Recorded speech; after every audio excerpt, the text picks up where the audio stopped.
বিসমিল্লাহির রহমানির রহিম। দেখতে পাচ্ছেন একটা সম্পূর্ণ পাকা পেয়ারা, আমাদের গাছের দেশি জাতের পেয়ারা। এটা আমরা এখন কাটবো। আপনারা দেখবেন এই পেয়ারা থেকে কেমন রং বের হয়।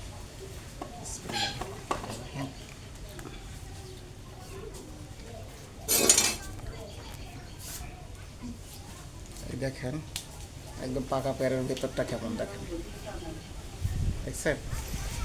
এখন পেয়ারা আছে,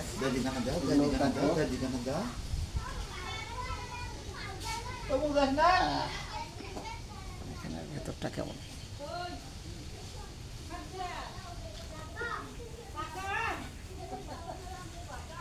আমরা কাটবো না, 4টা পেয়ারা কাটা হলো। এগুলোর রং দেখেন,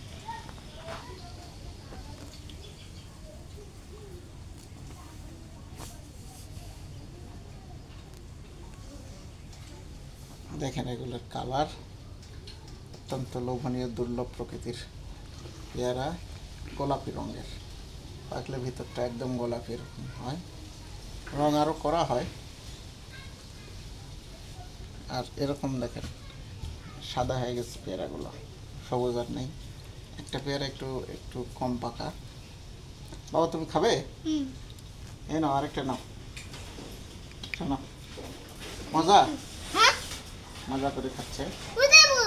কতগুলো পেয়ারা খাবে না?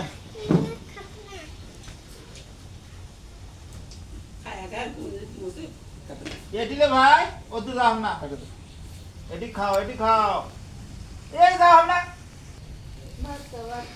অনেক সুন্দর পেয়ারা। আপনারা চাইলে এগুলো চারা কেটে সেগুলো বাড়িতে বিভিন্ন ফাঁকা জায়গায় লাগাতে পারেন। আমাদের বাড়ির পাশের ফাঁকা জায়গায় এগুলো সুন্দরভাবে লাগানো আছে। 3টা গাছে মোটামুটি ভালো পেয়ারা আসছে। আমাদের গোলাপি রঙের 2টা পেয়ারার গাছ আর একটা থাই পেয়ারা। বর্ষাকালে পেয়ারাতে পোকার উপদ্রব বেশি হয়। এই একটাতে মনে হয় একটু পোকার সমস্যা আছে, না এটা পোকা না, একটু বেশি পাকছে তাই। পোকা নাই কিন্তু পেকে গেছে বেশি। এই যে এটা এটা এটা হচ্ছে একটু কম পাকা।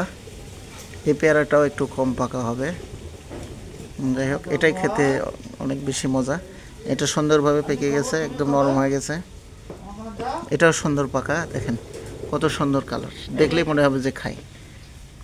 দেখেন এই পেয়ারাগুলোতে কোনো রকম বিষ কীটনাশক এগুলো দেওয়া হয়নি। ধন্যবাদ, সবাই ভালো থাকবেন।